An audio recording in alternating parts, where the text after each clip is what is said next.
I think for me, it was when after being scolded by my mom for almost an hour, my mom would say, "Wait till your dad comes home." That wait was very uncomfortable because chances are he will give me the belt. But I had siblings with a similar childhood. I'm not sure why I'm the only one with social anxiety. So this comment was made under a video on how to stop your hands shaking when I'm dealing with social anxiety.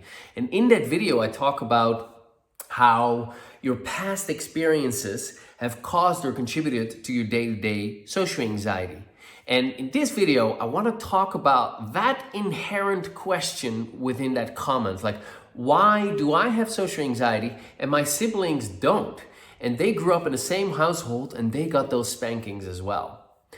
Well, first of all, I want to say that's a painful experience that you've had and a very good example as to why you might be dealing with social anxiety today. Because that waiting for dad to come home, and it's not one time that it happens over and over and over. And after the first time, and it's really painful, you know what's coming next time.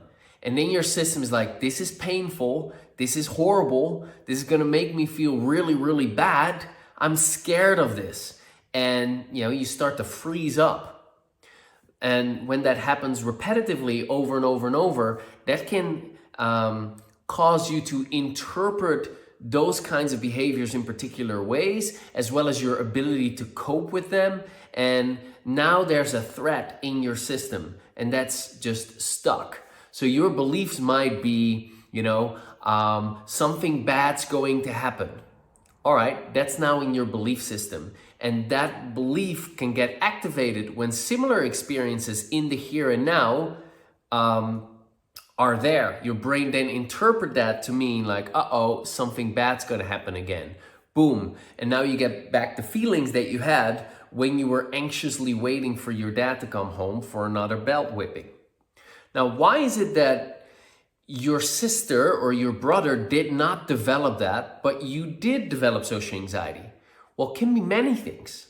For example, birth order. Often it is the oldest one that takes on the most responsibility, and as a result of that, might be able to handle stress more easily. That's maybe not the right choice of words, but might be able to better cope with it because he feels the responsibility, and that somehow helps.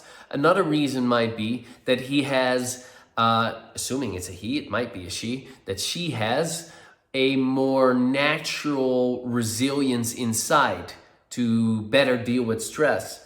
Another example might be that your older sister, your younger sister, who gets a belting as well, they interpreted it differently.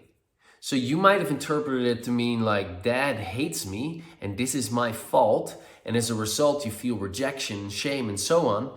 And your sister might interpret it to mean, well, this is wrong. This is not my fault. This is the way that they punish. And that leads to a different interpretation and it being less difficult, let's say, to cope with. And it becomes less of a threat.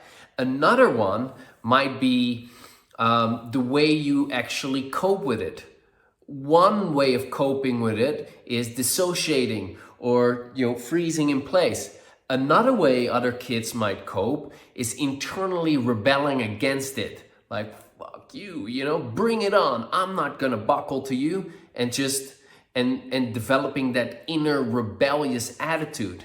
And while your siblings might not be dealing with social anxiety, they might be dealing with other kinds of issues.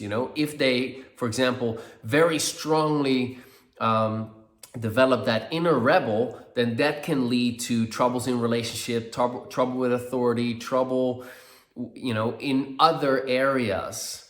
So that's just what I want to say about that. So if you're dealing with these kinds of problems, you can count on it. I've been doing this for coming up to 14 years now as a coach, And, I've been obsessed with solutions to social anxiety for 2 decades, having overcome my own social anxiety. There is something going on that causes you to experience social anxiety.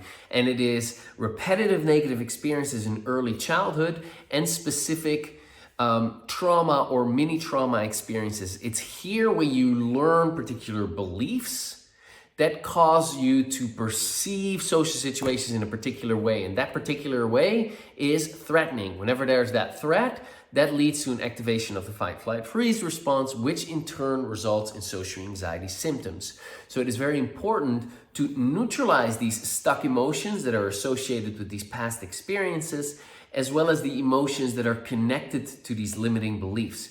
Because eventually, when you no longer have a perception of threat, there is no fight, flight, freeze that gets activated. When there's no fight, flight, freeze that gets activated, there's no anxiety. That's possible. That's a journey, but you can absolutely get there.